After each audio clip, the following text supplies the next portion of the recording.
After more than a decade in Pontiac, the end of summer bash Arts, Beats, and Eats moved to downtown Royal Oak for the first time. Over the long Labor Day weekend, more than 200 bands performed on 10 stages. 60 food vendors from Royal Oak and surrounding communities offered a wide variety of treats from barbecue to desserts. We've got red velvet cake, white corn guacamole and chips, and barbecue chicken pizza! And more than 150 artists took part in a juried art show. As the festival began to wind down on Labor Day, its final day, we caught up with festival producer John Witz, who looked back at the event. Yeah, it's been a huge success beyond expectations, and we're thrilled that it's come together the way it is. It's been months of planning, and there were a couple doubters that it would all work out, but I think everyone from residents to businesses to our sponsors to the restaurants and artists that participated have all left with a really good feeling.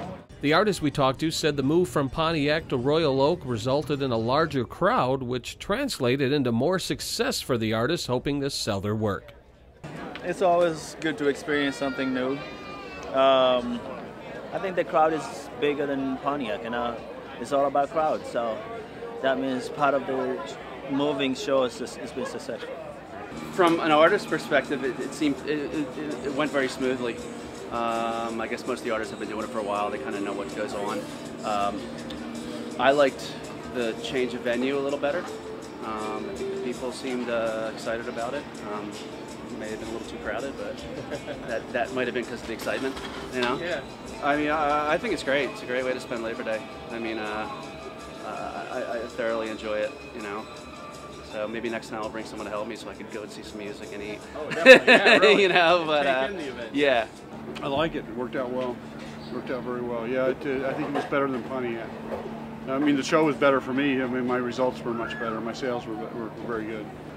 I think the organization's great. Traffic flow seems to be okay. You know, I don't really have too many things to complain about. It seems to be done quite well. You know, so I'm very, very happy with it overall. Well, attendance was just through the roof this year. I mean, we had a perfect combination of weather, great advertising, and I really felt that the crowds just came out and the community supported the whole event. I really think this whole community has just jumped out and in support of the whole arts portion of everything. They came out to buy, they came out to see, and they came out to support, which was really great. It's really what we ask for when we come to an art festival. Regional restaurants set up booths throughout the festival. Most agreed the festival was great for business. Katie Park and Danielle Dombecki represented Royal Oak's own Woody's Diner. I think so far that it's been great. I think it's helped out the businesses tremendously. Everybody's, you know, everything's been pretty busy, and it's got them a lot more business, I feel. I think it's been very well too. Like we've improved like every day since because this is our first year, so we improved like each day and doing things. So I think next year will probably be better than it did this year, but we did pretty good for just the first year. Paul Jackman is the owner of D'Amato's Italian restaurant, which has been located at 4th and Washington for over 14 years. Being right in the heart of the festival, his staff set up shop in front of the restaurant and took advantage of the additional foot traffic over the weekend. It had a great history, a great past in Pontiac, and I think it has done a really good job. The fact that they were bringing it into Royal Oak, typically a weekend that's slow. It's really changed the whole dynamic of what Labor Day means for Royal Oak now. I really think it's a good thing. Of course, music was a major part of the festival, with 200 local and national bands performing on 10 different stages. More people are coming out and enjoying themselves, and I'm seeing a lot more families and the rock and roll, and more than just rock and roll. The country acts are fantastic, the national acts are fantastic. Just overall, A+ this year. John Witz, who put it all together back in Pontiac, has done a phenomenal job, and the staff he's put himself around him has made it just incredible. Just an incredible show. I've enjoyed all the time here.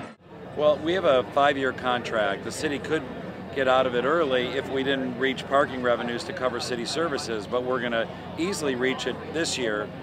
So I presume we'll be here for at least 4 more years, and if they were up for it, I'd sign a long-term deal that locked us in tomorrow. I mean, it's just been a great experience. I think the people in Royal Oak and the city administration and leaders feel that way. And as a festival, we feel that this is one of the best marriages we could have ever asked for. Based on the comments overheard at the festival, it seems Royal Oak residents and business owners have embraced Arts, Beats, and Eats, and it looks like the festival is here to stay. From Royal Oak, this is Joe Johnson reporting for CMN TV News Briefs.